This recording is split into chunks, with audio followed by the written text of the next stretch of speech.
മാവ് കലക്കി ഒഴിച്ചിട്ട് അടിപൊളിയായിട്ടുള്ള നല്ല ഹെൽത്തി ആയിട്ടുള്ള ഒരു റാഗീൻ്റെ അട ഉണ്ടാക്കി നോക്കിയാലോ. നല്ല സോഫ്റ്റുമാണ്, നല്ല ടേസ്റ്റാണ്, ഭയങ്കര എളുപ്പമാണ് ഉണ്ടാക്കാനായിട്ടും. അപ്പോൾ നമുക്ക് റെസിപ്പി നോക്കാം. അതിന് വേണ്ടിയിട്ട് ഞാനൊരു 3 അച്ച് ശർക്കര എടുത്തിട്ടുണ്ട്. അതിലേക്ക് വളരെ കുറച്ച് വെള്ളം ഒഴിക്കുക. എന്നിട്ട് ഇതിനെ നന്നായിട്ടൊന്ന് മെൽറ്റാക്കിയിട്ട് എടുക്കണം. അതിനുശേഷം ഇതൊന്ന് അരിച്ചെടുത്തതിന് ശേഷം അതിലേക്ക് ആവശ്യത്തിനുള്ള തേങ്ങ ചേർത്ത് കൊടുക്കുക. കുറച്ച് ഏലക്കായ ചേർത്ത് കൊടുക്കുന്നുണ്ട്. പിന്നെ ഒരു നുള്ളു ഉപ്പും കൂടെ ചേർത്ത് ഈ ശർക്കരയൊക്കെ ഒന്ന് വറ്റി വരുന്നത് വരെ വെയിറ്റ് ചെയ്യാം. ഒരുപാട് ഡ്രൈ ആയിട്ട് പോവരുത്. ഈ ഒരു പരുവാകുമ്പോൾ നമുക്കൊരു ടീസ്പൂൺ നെയ്യും കൂടെ ഒഴിച്ചിട്ട് ഇതിനെ ഫ്ലെയിം ഓഫാക്കി മാറ്റി വെക്കാം. ഇനി നമുക്ക് ഒരു 2 കപ്പ് റാഗിപ്പൊടി എടുക്കാം. അതിലേക്ക് 1 ടീസ്പൂണോളം വെളിച്ചെണ്ണ ഒഴിക്കുക. പിന്നെ ആവശ്യത്തിനുള്ള ഉപ്പ് ചേർക്കുക. ഞാനിപ്പോൾ കല്ലുപ്പായതുകൊണ്ട് വെള്ളത്തിൽ കലക്കി ഒഴിച്ചു കൊടുക്കുകയാണ് ചെയ്തത്. പിന്നെ ആവശ്യത്തിന് വെള്ളം ഒഴിച്ച് നന്നായിട്ട് അതിനൊന്ന് കുഴച്ചെടുക്കല്ല, ഒന്നിങ്ങനെ കലക്കിയെടുക്കാം. അപ്പോൾ ഈ ഒരു പരുവത്തിന് വേണം ആക്കിയെടുക്കാനായിട്ട്. ഭയങ്കര ലൂസും ആവരുത്, നല്ല കട്ടിയും ആവരുത്.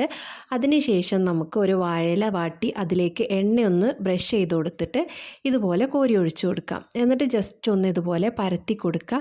നല്ല കട്ടിയാവരുത്, നല്ല തിന്നായിട്ട് വേണം പരത്തി കൊടുക്കാനായിട്ട്. അപ്പോൾ ഇതുപോലെ നന്നായിട്ട് പരത്തി കഴിഞ്ഞാൽ നമ്മൾ നേരത്തെ തേങ്ങേൻ്റെ മിക്സ് ഉണ്ടാക്കി വെച്ചിട്ടുണ്ടല്ലോ, അത് നമുക്ക് ഒരു സൈഡിലായിട്ട് വെച്ച് കൊടുക്കാം. അപ്പോൾ നിങ്ങൾക്ക് വേണമെങ്കിൽ ഈ മിക്സിൽ നമ്മളിപ്പോൾ ശർക്കരയിൽ ചെയ്യുന്ന സമയത്ത് പഴമൊക്കെ വേണമെങ്കിലും ചേർക്കാം കേട്ടോ. പിന്നെ അത് 4 സൈഡും ഇതുപോലെ ഒന്ന് മടക്കി കൊടുക്കാം. ഇനി ആവിച്ചെമ്പിലേക്ക് നമ്മളിതിനെ മടക്കി ഇതുപോലെ അങ്ങ് കമഴ്ത്തി വെച്ച് കൊടുക്കാം. ഇതുപോലെ ബാക്കി നമുക്ക് എല്ലാം ഇതുപോലെ വെച്ച് കൊടുത്തതിന് ശേഷം അടച്ച് വെച്ചിട്ട് ഒരു 15 മിനിറ്റ് നമുക്കിത് വേവിക്കാനായിട്ട് മാറ്റി വെക്കാം. 15 മിനിറ്റ് കഴിഞ്ഞിട്ട് തുറന്ന് നോക്കുമ്പോൾ നമ്മുടെ അടയൊക്കെ നല്ല സെറ്റായിട്ട് വന്നിട്ടുണ്ട്. ഇനി നമുക്കിതൊന്ന് എടുത്ത് മാറ്റണം. അപ്പോൾ ഇത് ചൂടോടുക്കെ തന്നെ ആണെങ്കിലും ഇതിന്ന് വാഴയിലയിൽ നിന്ന് നല്ല ഒട്ടാണ്ട് തന്നെ നമുക്ക് എടുക്കാൻ പറ്റും കേട്ടോ.